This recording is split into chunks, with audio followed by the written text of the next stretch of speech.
አንድ አምላክ በሚሆን በአብ በወልድ በመንፈስ ቅዱስ ስም መስከረም 7 በዚህች ቀን የከበረና የተመሰገነ የእስክንድርያ አገር ሊቀ ጳጳሳት አባ ዲዮስቆሮስ አረፈ። እርሱም ለአባቶች ሊቃነ ጳጳሳት 25ኛ ነው። ስለ ቀናች ሃይማኖትም ታላቅ ተጋድሎን ከተጋደለ በኋላ እረፍቱ በተሰደደበት በደሴተ ጋግራ ሆነ።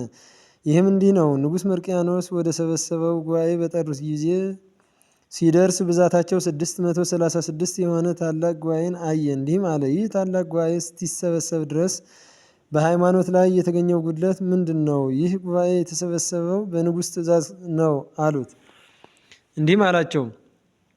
ይህ ጉባኤ ስለ ክብር ባለቤት ጌታችን ኢየሱስ ክርስቶስ ቢሆን ኖሮ እኔ ተቀምጬ እግዚአብሔር በሰጠኝ በአንደበቴ እናገር ነበር። ግን የዚህ ጉባኤ መሰብሰብ በንጉሥ ትእዛዝ ከሆነ የሰበሰበውን ጉባኤ ንጉሱ እንዳሻው ይምራ። ከዚህም በኋላ አንዱን ክርስቶስን ከተዋህዶ በኋላ ሁለት ባሕርይ ሁለት ምክር የሚያደርግ የክህደት ቃል በውስጡ የተጻፈበትን የሮሜ ሊቀ ጳጳሳት ሊሆን የላከውን ደብዳቤ የከበረና የተመሰገነ ዲዮስቆሮስ ቀደደ። በመንፈስ ቅዱስ የሚናገር የከበረ ዲዮስቆሮስም በጉባኤው ፊት እንዲህ ብሎ አስረዳ። ሰው እንደመሆኑ ወደ ሰርግ ቤት የጠሩት ጌታችን ክርስቶስ አምላክ እንደመሆኑ ውሃውን ለውጦ ወይን ያደረገው ከሃሊ ስለሆነ ሰውነቱና መለኮቱ በስራው ሁሉ የማይለይ አንድ ነው። ደግሞ የእስክንድርያ ሊቀ ጳጳሳት አባ ቄርሎስ ከተናገረው የአካላዊ ቃል ተዋህዶ እንደ ነፍስና ስጋ እንደ እሳትና ብረት ተዋህዶ ነው ያለውን ቃል ምስክር አድርጎ በማምጣትም አስረዳ። ይህም የተለያዩ ሁለቱ ጠባዮች ስለተዋህዶአቸው አንድ ከሆኑ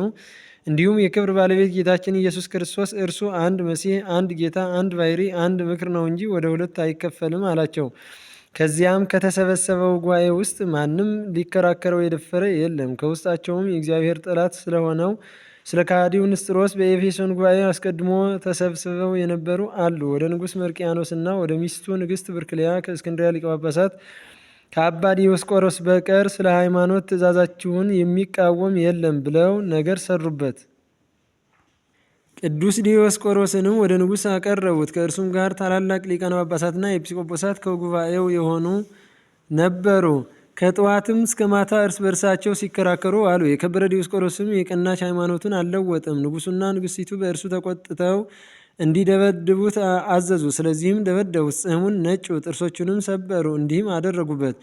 ከዚህም በኋላ የተነጨውን ጽሕሙን ያወለቁትንም ጥርሱን ሰብስቦ ወደ እስክንድርያ ሀገር ላካቸው። እነሆ የቀናች ሃይማኖት ፍሬ ይህ ነው አላቸው። ለጉባኤውም የተሰበሰበው ኤጲስቆጶሳት በዲዮስቆሮስ ላይ የደረሰውን መከራ ባዩ ጊዜ እጅግ ፈሩ። በእርሱ የደረሰ በእነርሱ ላይ እንዳይደርስ። ስለዚህም ከመናፍቁ ንጉሥ ከመርቅያኖስ ጋር ተስማሙ። በሲኦል ውስጥ ይቆርጡት ዘንድ ባለው ምላሳቸውም ለክርስቶስ ሁለት የተለያዩ ባሕርያት አሉት ብለው በንጉሱ መዝገብ ላይ በእጆቻቸው ጽፈው ፈረሙ። ቅዱስ ዲዮስቆሮስም ተመልሶ ያን በውስጡ የጻፉበትን ደብዳቤ ያመጡለት ዘንድ ወደ እሳቸው ላከ። እነርሱም ላኩለት። እነርሱ እንደጻፉ በውስጡ እርሱ የሚጽፍ መስሏቸዋልና። እርሱ ግን አባቶቻችን ሐዋርያት ካስተማሯት ከቀናች ሃይማኖት በኒቅያ የተሰበሰቡ ሃይማኖታቸው የቀና 318 የኤጲስቆጶሳት አባቶቻችን ከሰሩት ሕግ የሚወጣውን ሁሉ በደብዳቤው ግርጌ ጽፎ አወገዘ። መናፍቁ ንጉሥም ተቆጥቶ ጋግራ ወደምትባል ደሴት እንዲያገዙት አዘዘ። ወደዚያም ወሰዱት። ከእርሱም ጋር የሀገረ ቃው ኤጲስቆጶስ አባ መቃርስ አብሮ ተሰደደ። ሌሎችም 4 መነኮሳት የሸሹ አሉ። ሊህም 636 ኤጲስቆጶሳት ተቀምጠው በኬልቄዶን ለራሳቸው መመሪያ የሚሆናቸውን ስርዓት ሰሩ። የከበረ ዲዮስቆሮስንም ባጋዙት ጊዜ ከዚያች ሀገር ኤጲስቆጶስ ጭንቅ የሆነ መከራ ደረሰበት። የኤጲስቆጶሱ ንስጥሮሳዊ ስለሆነ ታላቅ ጉስቁልናንም አጎሳቆለው። በእጆቹ ላይ ድንቆች ታላላቅ ተአምራቶችን እግዚአብሔር እስከገለጠ ድረስ የደሴቱም ሰዎች ሁሉ ሰገዱለት፣ አከበሩት፣ ከፍ ከፍም አደረጉት። እግዚአብሔርም የመረጣቸውን በቦታው ሁሉ ያከብራቸዋልና። አባ ዲዮስቆሮስም አባ መቃርዮስን አንተ በእስክንድርያ ሀገር የሰማዕትነት አክሊልን ትቀበል ዘንድ አለህ አለው። ከዚህም በኋላ ከምዕመናን ነጋዴዎች ጋር ወደ እስክንድርያ ላከው። በእርሱ ላይ ትንቢት እንደተናገረ ገድሉን በዚያ ፈጸመ። የከበረ አባት ዲዮስቆሮስ ግን መልካም ተጋድሎውን በፈጸመ ጊዜ ክብር ይግባውና እግዚአብሔርንም አገልግሎ ከዚች ኃላፊት ከሆነች ኑረው ወጥቶ ሄደ። የሃይማኖቱን ዋጋ አክሊልን ተቀብሎ ወደ ዘላለም እረፍት ገባ። ያረፈውም በዚያች በደሴተ ጋግራ ነው። ስጋውንም በዚያው አኖሩ። ለእግዚአብሔርም ምስጋና ይሁን፣ እኛንም በዚህ አባት ጸሎት ይማረን፣ በረከቱም ከእኛ ጋር ትኖር ለዘላለሙ አሜን። በዚችም ቀን የመጥምቁ ዮሐንስ እናት የከበረች ኤልሳቤጥ አረፈች። በጸሎቷ የሚገኝ በረከቷ ከእኛ ጋር ይኖር ለዘላለሙ አሜን። በዚህችም ቀን የገብላ ኤጲስቆጶስ የከበረ አባት አባ ሳዊሪያኖስ አረፈ። የዚህም ቅዱስ የአባቱ ስም አብርስሪያኖስ ይባላል። የሀገረ አቴናንም ፍልስፍና ተማረ። ከዚያም ወደ ቂሳሪያ ሂዶ እውቀታቸውን ሁሉ ተማረ። ዳግመኛም ወደ ሮሜ ከተማ ተመልሶ የቤተ ክርስቲያንን ትምህርት ተማረ። በጥቂት ዘመናት የብሉይንና የሐዲስን መጻሕፍት አጠና። ከዚህም በኋላ ቁጥር የሌለው ብዙ ገንዘብን ትተውለት ወላጆቹ አረፉ። ስለ እርሱ ፈንታ 100 እጥፍ ይቀበል ዘንድ ወዶ ያንን ገንዘብ ለክብር ባለቤት ለክርስቶስ ሊሰጥ ወደደና ድሆችን፣ መጻተኞችን፣ ምስኪኖችን፣ ችግረኞችንም በውስጡ ይቀበል ዘንድ የእንግዳ መቀበያ ቤትን ሰራ። አታክልትንም ተከለ። ፍሬዎችን ተሸክመው የሚያመጡላቸውን ሰራተኞችን አደረገ። እነዚያም ስለ ድሆችና ስለ ችግረኞች የተሰሩ ቦታዎች እስከዛሬ በስሙ የሚጠሩ ሆኑ። አገረ ገዢ የሆነ አጎቱም በሮሜው ንጉሥ በአኖሬዎስ ዘንድ እንዲህ ሲል ወነጀለው። በከበረ ወንጌል ቃል ኪዳን እንደገባ ከእርሱ ዘንድ ስለ እርሱ 100 እጥፍ እቀበላለሁና እኔ ገንዘቤን ክብር ይግባውና ለክርስቶስ ሰጠዋለሁ በማለት ሳዊሪያኖስ ገንዘቡን ሁሉ እንደበተነ፣ ይህም ነገር ለንጉሱ ደስ አሰኘው። ፈጽሞም በእርሱ ደስ አለው፣ እጅግም ወደደው። ከእርሱም ከቤተ መንግስቱ እንዳይለይ ንጉሥ አኖሬዎስ አዘዘው። ከእርሱም ጋር ሁል ጊዜ ወደ ቤተ ክርስቲያን በመሄድ ሌሊቱን ሁሉ ቁመው ያድራሉ። ንጉሥ አኖሬዎስም የመነኮሳትን ስራዎች ስለሚሰራ ከልብሰ መንግስቱ በታች በስጋው ላይ ማቅ ይለብስ ነበር። በዚያንም ወራት ለሮሚ ሀገር ሊቀ ጳጳሳት ሆኖ የነበረ አባ ዮናክንዲኖስ ነው። ለእርሱም ሳዊሪያኖስ በብዙ ሕዝብ ላይ ኤጲስቆጶስ መሆን እንዲገባው እግዚአብሔር ገለጸለት። ሊቀ ጳጳሳቱም እጅግ የሚወደውና የሚያከብረው ሆነ። ከቶ እንዲለየውም አይሻም ነበር። በሁሉም ዘንድ ተወዳጅ ሆነ። ዜናውም በቁስጥንጥንያው ንጉሥ በቴዎዶሲዎስ ዘንድ ተሰማ። ሰዎች ሁሉ እንደሚያከብሩት ባየ ጊዜ ድካሙ በውዳሴ ከንቱ እንዳይጠፋ ፈርቶ ከዚያች ቦታ በስውር ሊወጣ ወደደ። ከእግዚአብሔር የታዘዘ መልአክም ተገልጾለት ወደ ሀገረ ገብላ ሂዶ ለብዙ ነፍሳት የገዳም አባት እንዲሆን አዘዘው። በሌሊትም ወጥቶ ሄደ። የምንኩስናን ልብስን ከለበሰ በኋላ ደቀ መዝሙሩ ቴዎድሮስ ከእርሱ ጋር ነበር። ክብር ይግባውና እግዚአብሔርም ወደ ገብላ ገዳም እስከሚደርስ በቤቱ የምትሄድና የምትመራው በመንኮራኩር አምሳል የብርሃን ሰረገላን ላከለት። በዚያም የገዳሙ አበምኔት የሆነ ጻድቅ ሰው ነበረ። የቅዱስ ሳዊሪያኖስንም መምጣት ጌታችን በራእይ አስረዳው። ወደ እርሱም ወጥቶ ተቀበለው። ሰላምታም ሰጠውና ስለ እርሱ ጌታችን በራእይ ተገልጾለት እንዳስረዳው ነገረው። የጌታንም ቸርነት እጅግ አደነቁ። ዜናውም በሀገሮች ሁሉ ተሰማ። የማይቆጠሩ ብዙ ሰዎች ወደ እርሱ ተሰበሰቡ። ንጉሥ ቴዎዶሲዮስም ለከበረ ሳዊሪያኖስ ገዳማትን የሚሰሩለትን ብዙዎች ሹሞችንም ከእርሱ ዘንድ ላከ። የእግዚአብሔርን መልአክ በውስጣቸው ገዳማት የሚሰሩባቸውን ቦታዎች ወሰንላቸው። ብዙ ነፍሳትንም የሚያጽናና የሚያረጋጋ ሆነ። ክብር ይግባውና እግዚአብሔርም በእጆቹ ላይ ድንቆች የሆኑ ብዙዎች ተአምራትን አደረገ። ከእርሳቸውም በሀገረ ገብላ መኮንን ልጅ ላይ ሰይጣን እንዳደረባትና መኮንኑንም ሳዊሪያኖስን ከዚህ ሀገር ካላባረርክ ከልጅህ አልወጣም ያለው ነው። መኮንኑም ይህን ነገር በሰማ ጊዜ ተነስቶ ወደ ከበረ ሳዊሪያኖስ ሄዶ ሰይጣን ያለውን ነገረው። ደግሞም ልጁን ያድናት ዘንድ ለመነው። ቅዱስ ሳዊሪያኖስም እንዲህ ብሎ ደብዳቤን ጻፈለት። ክብር ይግባውና በጌታችን ኢየሱስ ክርስቶስ ስም ከእርሷ ወጥተህ ሂድ። አባቷም ያንን ደብዳቤ ተቀብሎ ወደ ልጁ ወሰደ። ያን ጊዜም ከመኮንኑ ልጅ ሰይጣን ወጥቶ ሄደ። ልጅቷም ዳነች። ዳግመኛም ታላቅ ሰራዊት እስቲሆኑ ድረስ ብዙዎች ወንጀለኞች ሰዎች ተሰበሰቡ። ወደ ከበረ ሳዊሪያኖስም ገዳም ገብተው ሊያፈርሱት ፈለጉ። ክብር ይግባውና እግዚአብሔርም በላያቸው ጨለማን አመጣ። ምን ሳያዩ 3 መዓልት 3 ሌሊት ኖሩ። ቅዱስ ሳዊሪያኖስንም ይቅር ይላቸው ዘንድ ብዙ እንባ በማፍሰስ ለመኑት። እርሱም ወደ ቦታዎቻቸው መልሶ ሰደዳቸው። ዳግመኛም በገዳማት ውስጥ ያሉ በእርሱ የሚተዳደሩ መነኮሳት ሁሉ ከእነርሱ የታመመ ቢኖር በላያቸው በመጸለይ ያድናቸዋል። የሚያጽናናቸውና ሁሉም እንደ እግዚአብሔር መላእክት እስቲሆኑ ድረስ ፈሪሃ እግዚአብሔርን የሚያስተምራቸው ሆነ። እንዲህም ሆነ ስሙ ፊላታዎስ የሚባል የዚያች ሀገር ኤጲስቆጶስ ከእግዚአብሔር ዘንድ የሆነ ራእይ ተገልጾለት ቅዱስ ሳዊሪያኖስ በእርሱ ፈንታ ኤጲስቆጶስነት ይሾም ዘንድ እንዳለው አወቀ። ያን ጊዜም ወደ ሕዝቡ ሁሉ ላከ። ቅዱስ ሳዊሪያኖስንም ወስደው ኤጲስቆጶስነት እንዲሾሙት አዘዛቸው። ለዚያች ሹመት እግዚአብሔር መርጦታልና። ወዲያውኑ ደጋጎች ነገስታት አኖሬዎስና አርቃዲዎስ ወስደው ገብላ በሚባል አገር ላይ ኤጲስቆጶስነት ሹሙት። ስለ መንጋዎቹና ስለ ወገኖቹም አጠባበቅ ታላቅ ተጋድሎን ተጋደለ።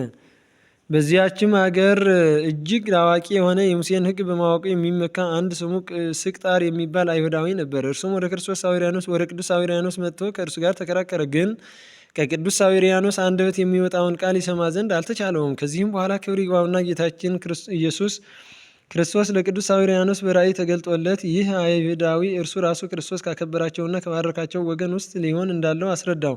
ያ አይሁዳዊም ወደ ቤቱ በገባ ጊዜ አስጨናቂዎች የሆኑ የስቃይ ቦታዎችን በሕልሙ በማየት እንዲህ የሚለውንም ቃል ታላቅ በሆነ የዘላለም ስቃይ ውስጥ የሚኖሩ እሊህን ከሃዲዎች ዘመዶቼ አይሁድን እንሆ እይ።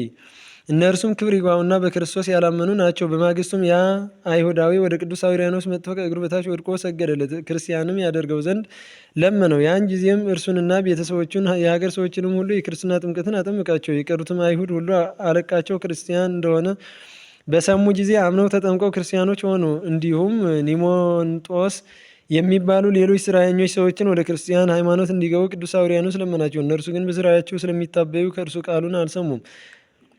እነርሱም ባዕድ ወደ እነርሱ የመጣ እንደሆነ በፊቱ አፈርን ይበትናሉ፣ ምን ማየት አይችልም። ቅዱስ ሳዊሪያኖስንም ወደ ቀናች ሃይማኖቱ እሊህን ስራየኞች ሰዎች ያስገባቸው ዘንድ እንባን በማፍሰስ ክብር ይግባውና ጌታችንን ኢየሱስ ክርስቶስን ለመነው። እግዚአብሔርም በእነርሱ ላይ ብቻ ጽኑ ደዌ አመጣ። ወደ ክርስቲያን ወገኖች ግን ምን አልደረሰም። በግብፅ ሀገር በፈርዖንና በሰራዊቱ በግብፃውያንም ላይ መቅሰፍት ሲታዘዝ ወደ እስራኤል ወገን እንዳልደረሰ እንዲሁ ሆነ። በዚያም ወራት እነዚያ ስራየኞች የቅዱስ ሳዊሪያኖስን ቃል ሰምተው ትእዛዙን ስላልተቀበሉ፣ ስለዚህም ይህ ጽኑ ደዌ በላያቸው እንደመጣ አወቁ። ወደ ቅዱስ ሳዊሪያኖስም መጥተው በደላቸውን ይቅር ይላቸው ዘንድ ክርስቲያኖችም ያደርጋቸው ዘንድ ለመኑት። እርሱም ተቀበላቸው። አስተምሮ አጥምቆ ክብር ይግባውና ከክርስቶስ መንጋዎች ጋር አንድ አደረጋቸው። ያቺ ሀገር ሁለመናዋ አንድ ማይበር አንድ መንጋ ሆነች። ሰይጣንም ልብሱ በተቀደደ ሽማግሌ አምሳል ሆኖ ፈጽሞ የሚጮህ ሆነ።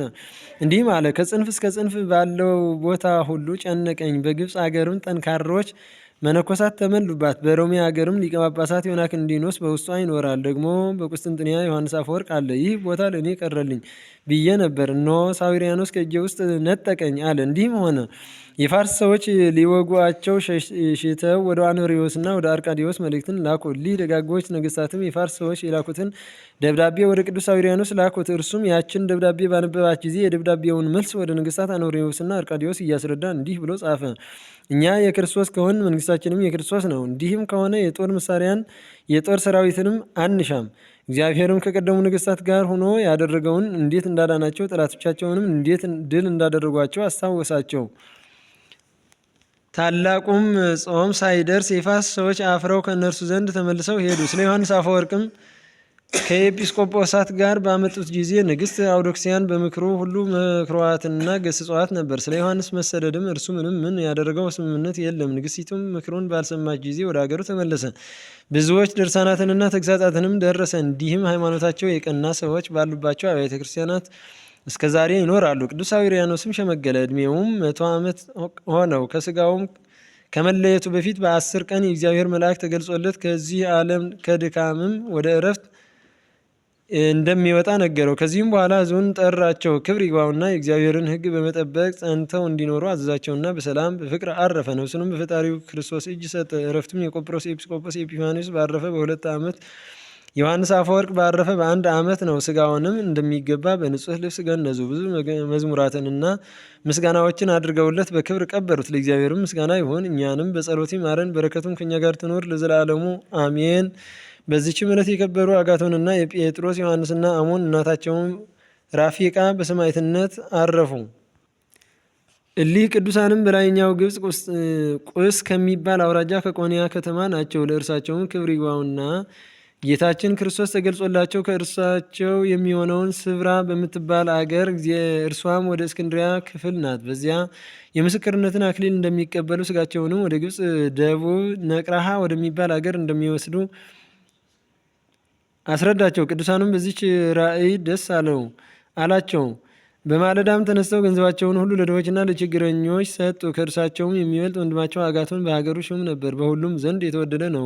ራፊቃ እናታቸውም ክብር ይግባውና ስለ ክርስቶስ በመከራ ስቃይ ላይ የሚጸኑና የሚታገሱ በመከራ ስቃይ ላይ የሚጸኑና የሚታገሱ እንዲሆኑ ታበረታታቸው ነበር። ከዚህም በኋላ ቁስ ወደሚባል አገር ሲደርሱ በመኮንኑ በዲዮናስዮስ ፊት ቁመው ክብር ይግባውና በጌታችን በኢየሱስ ክርስቶስ ታመኑ። ከእርሳቸውም አስቀድሞ እናታቸው ራፊቃን አሰቃያት። እርሷን በስቃይ ውስጥ በመታገስ ደስተኛ ነበረች። ከዚህም በኋላ 4ቱን ልጆቿን አሰቃያቸው። እነርሱንም በማሰቃየት በሰለቸ ጊዜ ወደ እስክንድሪያ እንዲልካቸው ወገኖቹ መከሩት። በእነርሱ ምክንያት ክብር ይግባውና በጌታችን ኢየሱስ ሕዝቡ እንዳያምኑ ፈርተዋልና፣ እነርሱ በሁሉ ዘንድ የተወደዱ ስለሆኑ በእርሳቸውም ምክንያት ከዚህ በፊት ብዙዎች ሰዎች በክብር ባለቤት በክርስቶስ አምነው በሰማዕትነት ሙተዋልና የሰማዕትነት አክሊልንም ተቀብለዋልና። ወደ እስክንድሪያም ገዥ ወደ አርማኒዎስ ቅዱሳኑን ባመጧቸው ጊዜ በዚያን ወቅት ስሟ ስፍራ በምትባል አገር በዚያ ነበር። የተጋድሏቸውንም ጽናት አውቆ ጽኑ ስቃይን አሰቃያቸው።